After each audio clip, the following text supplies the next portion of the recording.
ইরানের পারমাণবিক কর্মসূচি ও সমৃদ্ধ ইউরেনিয়ামের ক্রমবর্ধমান মজুদ বর্তমান বৈশ্বিক ভূরাজনীতিতে এক গভীর চাল হয়ে দাঁড়িয়েছে। সম্প্রতি মার্কিন প্রেসিডেন্ট ডোনাল্ড ট্রাম্প দাবি করেছেন যে তেহরান তাদের উচ্চমাত্রা সমৃদ্ধ ইউরেনিয়ামের মজুদ হস্তান্তরে রাজি হয়েছে। তবে ইরান এই দাবিকে সম্পূর্ণ ভিত্তিহীন ও অগ্রহণযোগ্য বলে উড়িয়ে দিয়েছে। দুই পক্ষের মধ্যে শান্তি আলোচনার যে মৃদু গুঞ্জন শোনা যাচ্ছে, সেখানে এই তেজস্ক্রিয় উপাদানের ভবিষ্যৎ যে আলোচনার মূল কেন্দ্রে থাকবে তা নিয়ে এখন আর কোনো সন্দেহ নেই। মূলত ইউরেনিয়াম সমৃদ্ধকরণের এই জটিল প্রক্রিয়াটি ইরানকে পারমাণবিক শক্তিধর রাষ্ট্রে পরিণত করার পথে সবচেয়ে বড় হাতিয়ার হিসেবে কাজ করছে। প্রকৃতিতে পাওয়া ইউরেনিয়াম মূলত U-238 এবং U-235 নামক দুটি আইসোটোপের সমন্বয়ে গঠিত হলেও পারমাণবিক বিক্রিয়া সচল রাখতে U-235 অত্যন্ত জরুরি। প্রাকৃতিক ইউরেনিয়ামে এই অতি প্রয়োজনীয় আইসোটোপের পরিমাণ থাকে মাত্র 0.7%, যা দিয়ে কোনোভাবেই পারমাণবিক শক্তি উৎপাদন সম্ভব নয়। তাই ব্যবহারের উপযোগী করতে এই U-235 এর ঘনত্ব বাড়ানো হয়, যাকে বৈজ্ঞানিক ভাষায় সমৃদ্ধকরণ বলা হয়। এই প্রক্রিয়ায় ইউরেনিয়ামকে প্রথমে গ্যাসে রূপান্তর করে সেন্ট্রিফিউজ নামক অত্যন্ত দ্রুত গতিসম্পন্ন যন্ত্রে ঘোরানো হয়, যাতে হালকা U-235 কণাগুলোকে ভারী কণা থেকে আলাদা করে নির্দিষ্ট মাত্রায় ঘনত্ব বাড়ানো যায়। সাধারণত বেসামরিক কাজে বা পারমাণবিক বিদ্যুৎ কেন্দ্রে ব্যবহারের জন্য ইউরেনিয়ামকে মাত্র 3 থেকে 5% পর্যন্ত সমৃদ্ধ করা হয়। এই মাত্রার ইউরেনিয়াম একটি নিয়ন্ত্রিত চেইন রিঅ্যাকশন বজায় রাখতে সক্ষম হলেও পারমাণবিক অস্ত্র তৈরির জন্য মোটেও যথেষ্ট নয়। তবে কোনো রাষ্ট্র যখন 20% বা তার বেশি মাত্রায় ইউরেনিয়াম সমৃদ্ধ করতে শুরু করে, তখন সেটিকে উচ্চমাত্রার সমৃদ্ধকরণ হিসেবে বিবেচনা করা হয়। পারমাণবিক অস্ত্রের জন্য প্রয়োজন অন্তত 90% সমৃদ্ধ ইউরেনিয়াম, যেখানে পৌঁছলে পারমাণবিক বিক্রিয়া মুহূর্তের মধ্যে নিয়ন্ত্রণের বাইরে চলে গিয়ে প্রলয়ঙ্করী শক্তির বিস্ফোরণ ঘটাতে পারে। 2015 সালে 6 বিশ্ব শক্তির সাথে করা পারমাণবিক চুক্তিতে ইরানের ওপর ইউরেনিয়াম সমৃদ্ধকরণের মাত্রা 3.67% সীমাবদ্ধ রাখার কঠোর শর্ত দেওয়া হয়েছিল। সেই সাথে তাদের মজুদ 300 কেজিতে সীমিত রাখা এবং নির্দিষ্ট কিছু ভূগর্ভস্থ স্থাপনায় সমৃদ্ধকরণ নিষিদ্ধ করার বিষয়েও ঐকমত্য হয়েছিল। তবে চুক্তি ভেঙে পড়ার পর ইরান বর্তমানে 60% পর্যন্ত সমৃদ্ধ ইউরেনিয়াম তৈরি করছে, যা আন্তর্জাতিক মহলের কপালে দুশ্চিন্তার ভাঁজ ফেলেছে।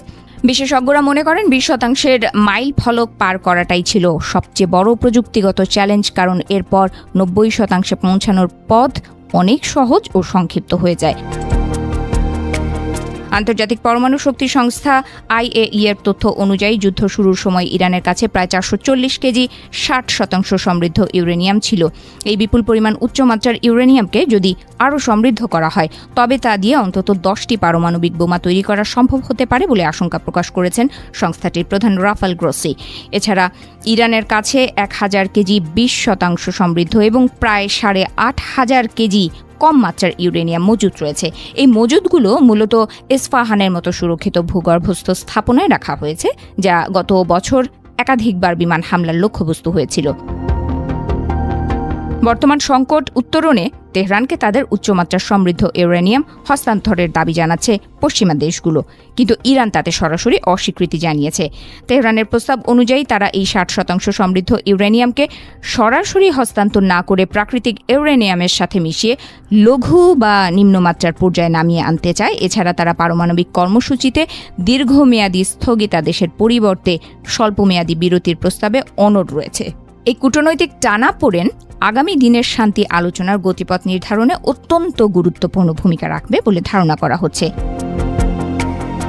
ইরান বরাবরই দাবি করে আসছে যে তাদের এই কর্মসূচি সম্পূর্ণ শান্তিপূর্ণ এবং শুধু বিদ্যুৎ উৎপাদন ও চিকিৎসা গবেষণার উদ্দেশ্যে পরিচালিত হচ্ছে। আন্তর্জাতিক পরিদর্শক দলও এখন পর্যন্ত দেশটিতে কোনো সক্রিয় পারমাণবিক অস্ত্র তৈরির প্রকল্পের সুনির্দিষ্ট প্রমাণ পায়নি। তবে অস্ত্রমানের ইউরেনিয়াম প্রস্তুত করার পাশাপাশি একটি কার্যকর বোমা বানাতে ওয়ারহেড ডিজাইন এবং ডেলিভারি সিস্টেমের মতো আরও কিছু জটিল প্রযুক্তিগত ধাপ পার হওয়া প্রয়োজন। বিশেষজ্ঞরা বলছেন যে ইরান 2003 সালের দিকে এ ধরনের কিছু সক্ষমতা অর্জন করলেও বর্তমানে তারা পুনরায় সেই পথে হাঁটছে কিনা তা নিয়ে ধোঁয়াশা রয়েছে। মার্কিন গোয়েন্দা সংস্থাগুলোর সাম্প্রতিক মূল্যায়ন বলছে ইরান চাইলে 1 সপ্তাহেরও কম সময়ের মধ্যে একটি পারমাণবিক ডিভাইসের জন্য প্রয়োজনীয় জ্বালানি উৎপাদন করতে সক্ষম। তবে তারা এখনই চূড়ান্তভাবে বোমা তৈরির সিদ্ধান্ত নিয়েছে এমন কোনো অকাট্য তথ্য তাদের কাছে নেই। অন্যদিকে ইসরায়েল দাবি করছে যে ইরান পারমাণবিক অস্ত্রের উপাদান তৈরিতে বেশ সুনির্দিষ্ট ও আশঙ্কাজনক অগ্রগতি লাভ করেছে।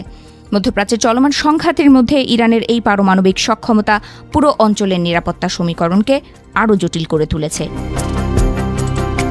সব মিলিয়ে ইউরেনিয়াম সমৃদ্ধকরণ ইস্যুটি এখন আর কেবল একটি বৈজ্ঞানিক প্রক্রিয়া নয়, বরং এটি বিশ্ব রাজনীতির এক শক্তিশালী দাবার ঘুঁটিতে পরিণত হয়েছে। ইরানের হাতে থাকা এই তেজস্ক্রিয় উপাদানের ভবিষ্যৎ নির্ভর করবে আগামী দিনে মধ্যপ্রাচ্যে স্থিতিশীলতা আসবে নাকি সংঘাত আরও চরম রূপ নেবে। আন্তর্জাতিক সম্প্রদায় এখন গভীরভাবে পর্যবেক্ষণ করছে যে ইরান শেষ পর্যন্ত পারমাণবিক ক্লাবের সদস্য হওয়ার পথে চূড়ান্ত পদক্ষেপ নেয় নাকি আলোচনার টেবিলে কোনো সমঝোতায় পৌঁছায়।